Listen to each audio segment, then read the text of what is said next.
أعوذ بالله من الشيطان الرجيم. بسم الله الرحمن الرحيم.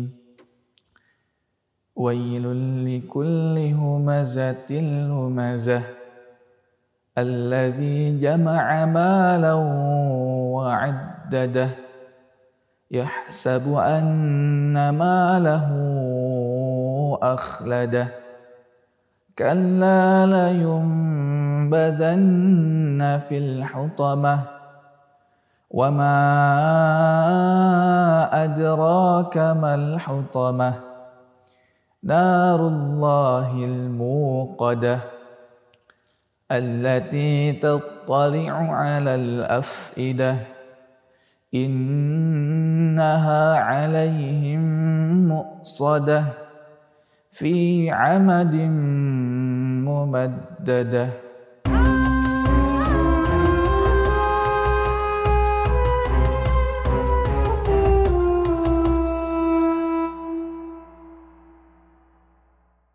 Bismillahirrahmanirrahim. Assalamualaikum warahmatullahi wabarakatuh. Waalaikumsalam warahmatullahi wabarakatuh. Bunga mawar indah memekar, tumbuh indah di taman kota. Mari bersama kita belajar di acara notasi yang kita cinta.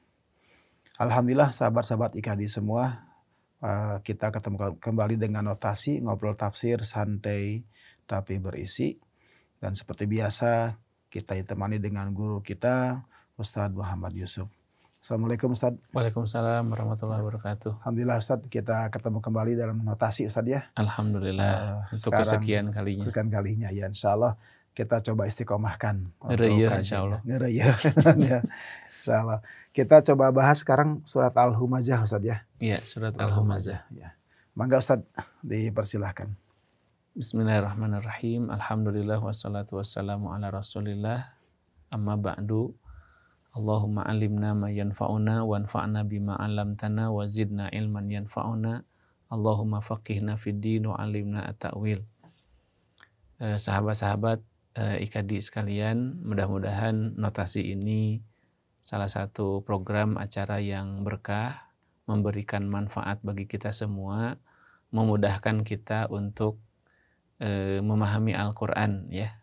Di antara sekian banyak barangkali fasilitas kita belajar, ya mungkin salah satunya program ini ya, memudahkan kita. Meskipun belajar tafsir sebagaimana berguru ya tidak cukup kepada satu orang sumber, satu kitab ya, kita mesti banyak sumber ya. Dan Islam itu agama yang sangat kaya, bukan saja dalam ilmu-ilmu syariah, bahkan ilmu-ilmu yang non syariah juga ya, banyak ya tersedia dalam Al-Quran, dalam hadis bagi mereka yang mempelajarinya. Alhamdulillah notasi kita pada hari ini sampai kepada surat Al-Humazah ya, surat Al-Humazah, surat Makkiyah yang diturunkan di Mekah, terdiri dari 9 ayat. Dan di surat Al-Humazah ini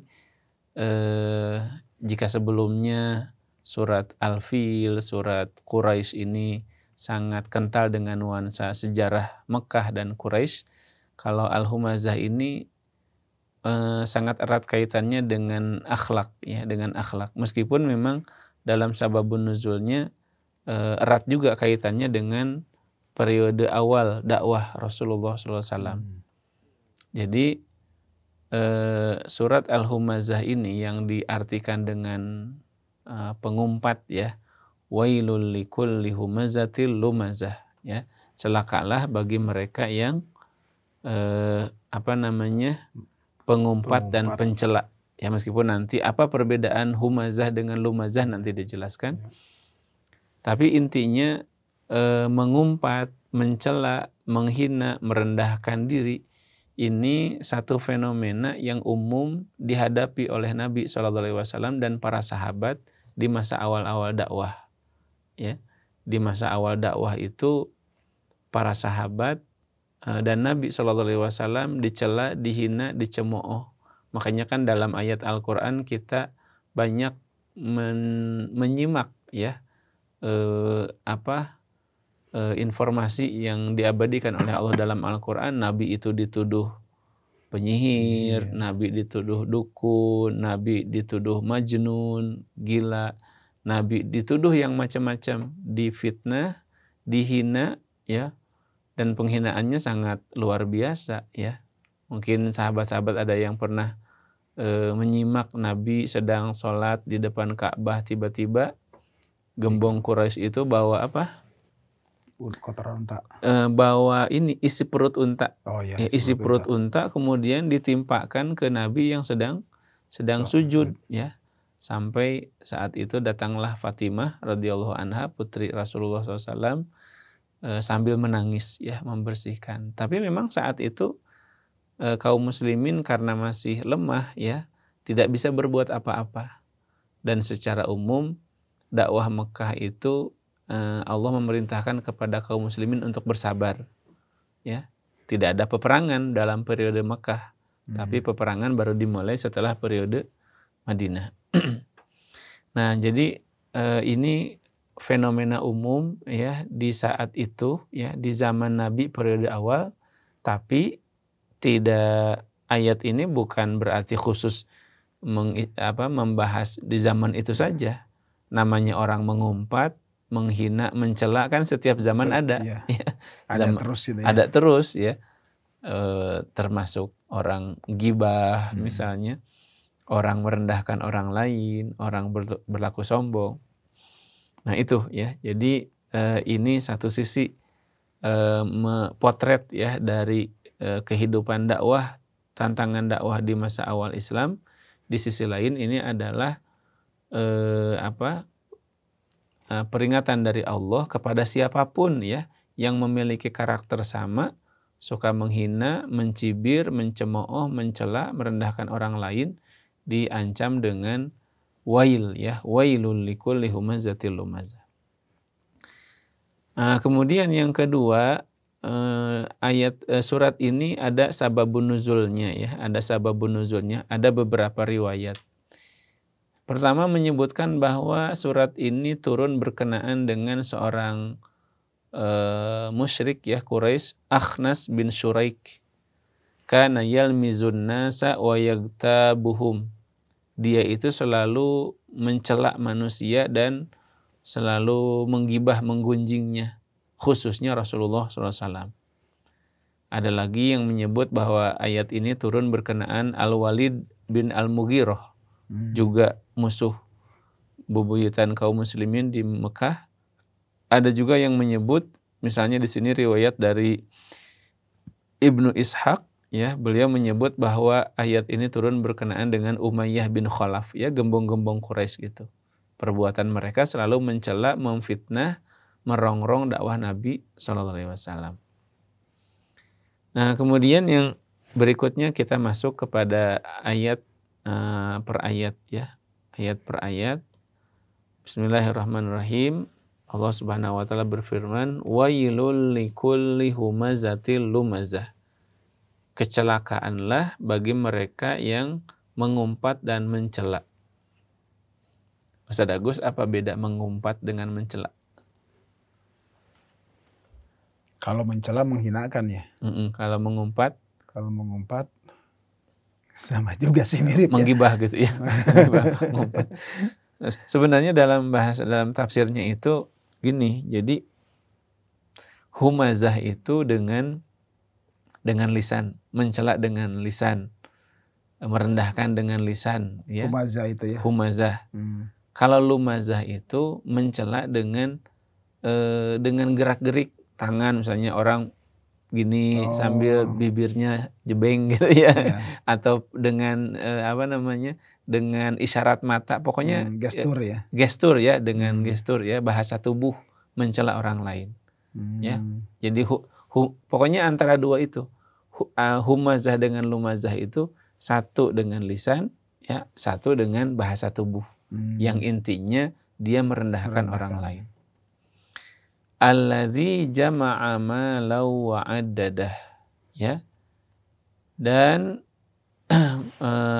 yang mengumpulkan harta dan menghitung-hitungnya. Apakah ini ada kaitan antara ayat 1 dengan ayat 2? Jelas.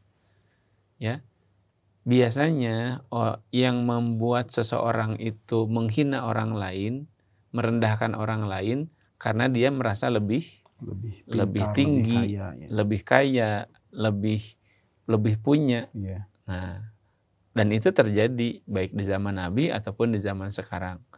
Orang yang kaya harta tapi miskin keimanan, miskin akhlak, cenderung merendahkan orang lain, ya, cenderung merendahkan orang lain. Alladzi jama'a malan wa addadah.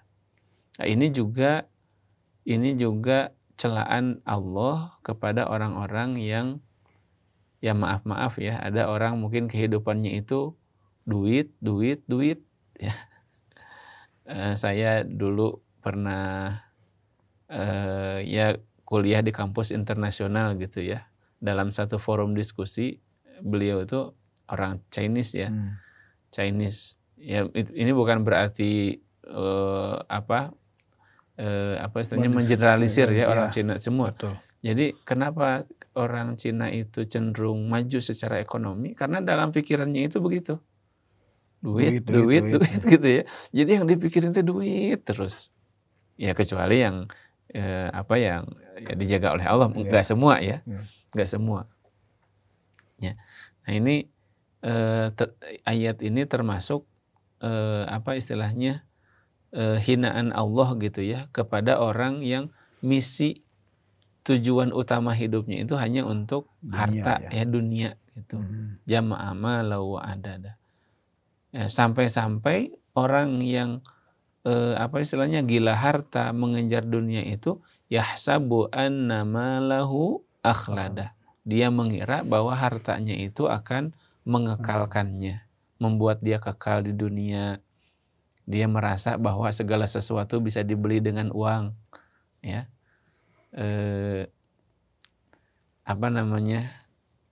Uang mengatakan bahwa uang segala-galanya gitu ya, semuanya bisa dibeli dengan uang. Ya kadang-kadang nih Ustadz Agus ya, dalam sehari-hari perkataan semua bisa uang adalah uang itu bukan segala-galanya. Uang bukan segala-galanya. Tapi segala-galanya dibeli pakai uang. Ya maksudnya kita tuh memang betul ya harus seimbang gitu ya. Katanya kebahagiaan tidak bisa dibeli dengan uang. Betul kan? Betul. Kebahagiaan tidak bisa dibeli dengan uang. Tapi untuk bahagia sekarang itu apa-apa pakai uang ya. Untuk berdakwah, untuk bisa bahagia di akhirat, untuk sedekah. Ya artinya proporsional lah ya. Kita bukan berarti orang yang kaum anti materi ya. Anti materi. Kita juga kan ada yang mengatakan gini katanya, kalau orang barat itu mengatakan kalau Anda terlahir sebagai orang miskin bukan salah Anda katanya. Tapi kalau Anda meninggal sebagai orang miskin, itu Anda yang salah. Kalau jadi seolah-olah mengatakan seolah-olah kaya itu wajib gitu ya. Tapi kalau saya nih ya, kaya itu menurut Ustadz Agus wajib atau enggak? Kalau saya wajib, Ustaz. Wajib ya. Karena kalau dengan kaya kita bisa berzakat. Berarti kalau enggak kaya, kalau orang hidupnya miskin dosa dong? Oh, enggak juga. Enggak juga. Ya. Kalau saya sih prinsipnya begini, yang wajib itu bukan kayanya. Tapi yang wajib itu ikhtiarnya, usahanya.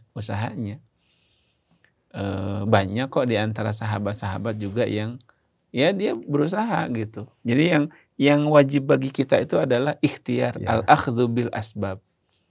Kan banyak orang yang usahanya sama, ya, kerja kerasnya sama, sungguh-sungguhnya sama, modalnya sama, tapi hasilnya beda. Allah tuh wa annahu huwa aghna wa aqna. Allah itu mengkayakan seseorang dan mencukupkan seseorang.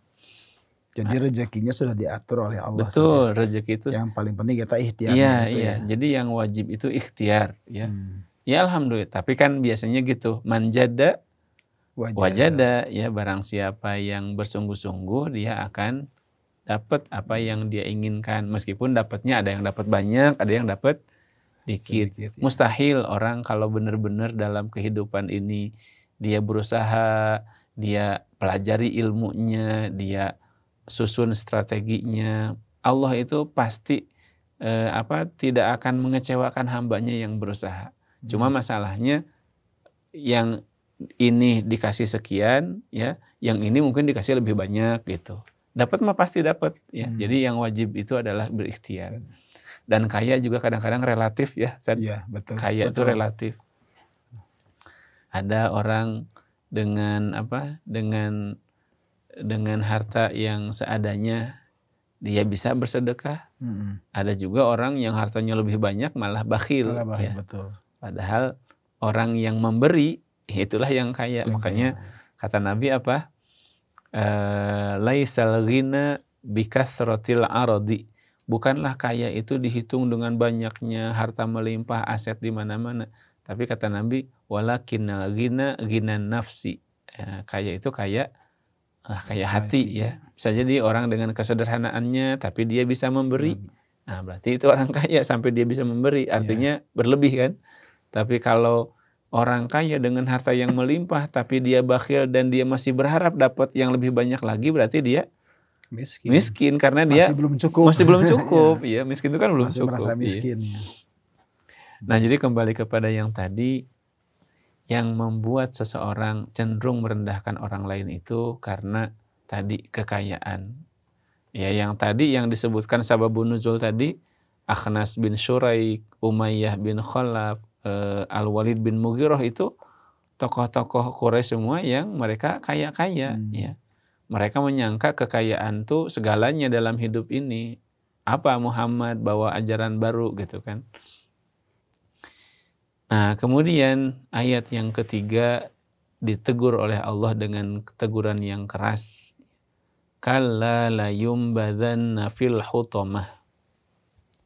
Ya, bagi mereka yang mencela, mereka yang menghina, mereka yang meyakini ya harta itu segala-galanya, sampai dia siang malam ngitung duit, ya, keluar masuk untung ruginya, ya. Kalla la yumbadzanna fil hutamah. Ya, sekali-kali tidak. Kalla itu kalimatu zajr, ya. Kata untuk peringatan, ya. Kalla la yumbadzanna fil hutamah. Sekali-kali tidak, ya. Sungguh dia benar-benar akan dilemparkan ke dalam hutamah, neraka hutamah. Hutamah itu secara bahasa artinya hattama yuhattimu, ya. Menghancurkan, tahtim, ya, menghancurkan. Artinya neraka hutamah ini dimaknai dengan neraka yang bisa menghancurkan sehancur-hancurnya mereka yang dimasukkan ke dalamnya. Wa ma adraka mal hutamah. Kalau tidak salah ya Ustadz Agus, kalau dalam Al-Qur'an ada ayat wa ma adraka mal hutamah. Apakah dan tahukah kamu apa hutamah itu? Setiap ada ayat yang setiap ada sesuatu yang Allah awali dengan pertanyaan wa ma adraka mal hutamah, pasti sesuatu itu sangat besar. Ya. Kayak kita tanya misalnya, kamu tahu tidak misalnya peristiwa 17 Agustus. Nah, itu. Jadi pertanyaan itu untuk li ta'zim, untuk untuk mengawali, untuk menyebutkan bahwa sesuatu yang akan disebutkan itu sesuatu yang besar, sesuatu yang fenomenal. Nah, makanya Allah seperti misalnya Al-Qari'ah, Mal-Qari'ah, wa ma adraka mal-Qari'ah. Al-Qari'ah di sini adalah hari kiamat. Hari kiamat itu sesuatu yang sangat besar. Yang besar harus jadi perhatian kita juga. Iya. Kita harus memperhatikan betul-betul apa yang akan disampaikan setelahnya. Wa ma adraka mal hutamah. Kamu tahu tidak apa itu hutamah itu? Narullahil muqadah. Ya, yaitu api yang disediakan ya oleh Allah Subhanahu wa taala yang membakar. Allati tattali'u 'alal afidah. Yang api itu membakarnya sampai ke hati. Tattali'u, ya. tattali'u 'alal afidah. Kalau saya baca Jadi saking panasnya, saking ini ya, membakar sampai ke hati gitu, tapi iya, jadi ya sebenarnya wallahu alam ya, secara umum satu ya, azab neraka itu kan sama seperti nikmat surga. Dari sisi dia itu rahasia. Kita tidak pernah melihat, tidak pernah mendengar, tidak bisa berimajinasi. Imajinasi manusia itu tidak akan sampai bagaimana sih dahsyatnya neraka, bagaimana sih nikmatnya surga. Ya. Nah, neraka ini disebut hutomah dan secara umum ya, siksa api neraka kan pasti menghancurkan. ya. Karena kan dalam riwayat disebutkan bahwa api neraka itu dipanaskan 1000 tahun, dipanaskan lagi 1000 tahun. Ya. Dan panasnya api neraka itu dalam hadis juga disebutkan dia 70 kali panasnya api dunia. Api dunia berapa derajat Celcius? Tergantung kan.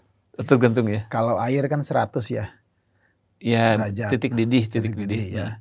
Tapi kalau saya di peleburan pengecoran logam itu baja itu sampai 1.700. 1.700. Iya. Itu yang terukur.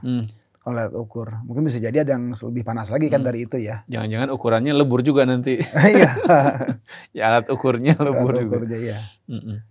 Nah, jadi di ayat ini secara khusus disebutkan bahwa api itu ya membakar sampai ke hati. Kalau disebutkan membakar sampai ke hati bukan berarti api itu menelisik masuk, menyelinap langsung dibakar tuh hati, bukan.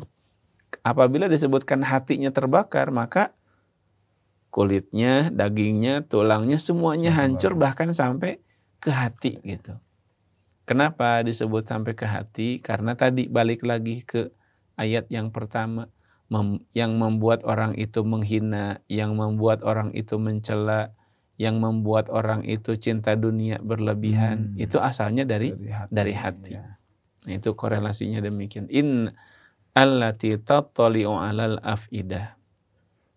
Innaha 'alaihim mu'sadah. Sesungguhnya neraka hutamah itu ditutup rapat ke atas mereka fi amadim mumaddadah, sedangkan mereka itu diikat pada tiang-tiang yang panjang ya.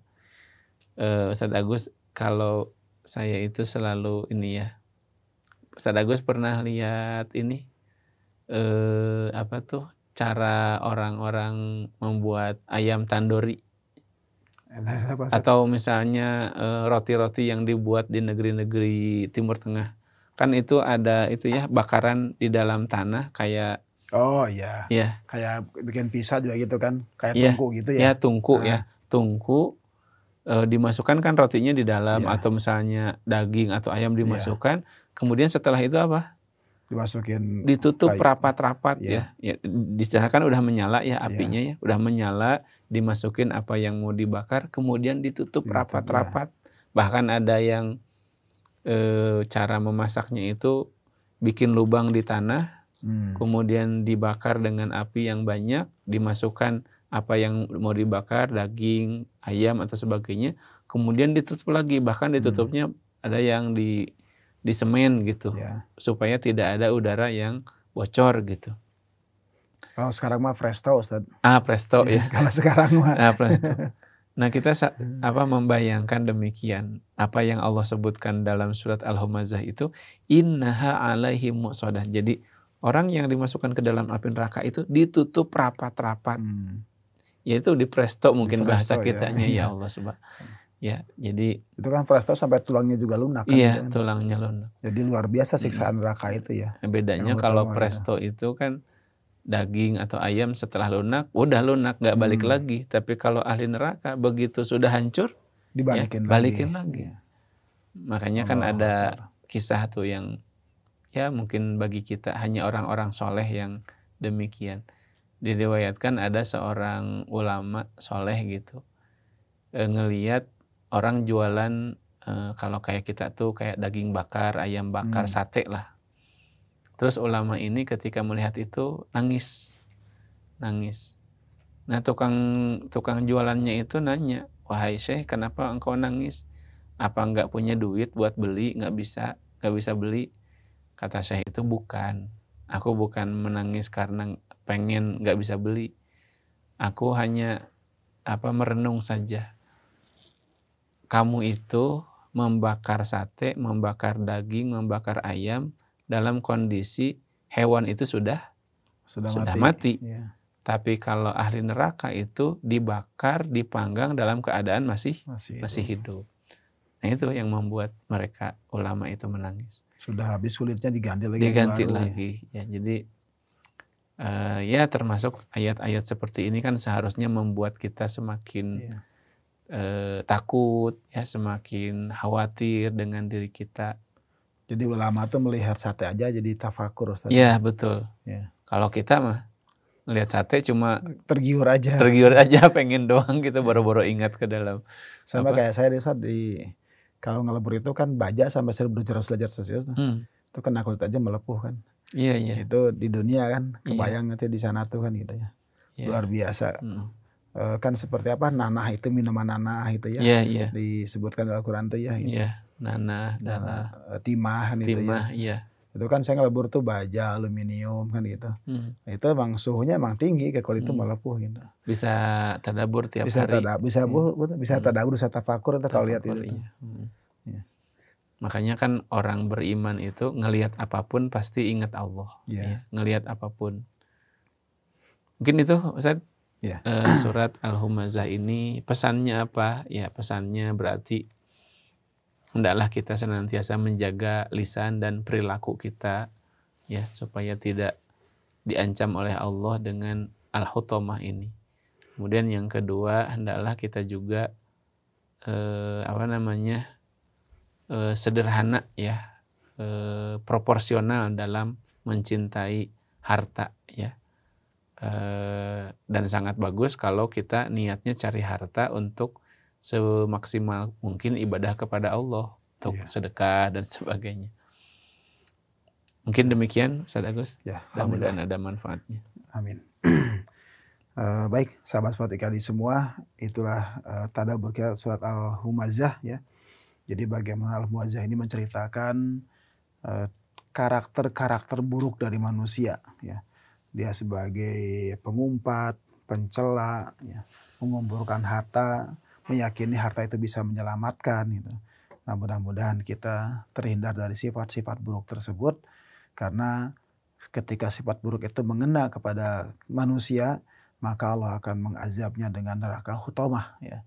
Nah, mudah-mudahan kita bisa menghindari dari sifat-sifat tercela tersebut. Bintang bersinar di langit tinggi, cahayanya indah menerangi malam. Acara notasi telah usai kini, semoga berbekas di dalam hati yang mendalam. Assalamualaikum warahmatullahi wabarakatuh.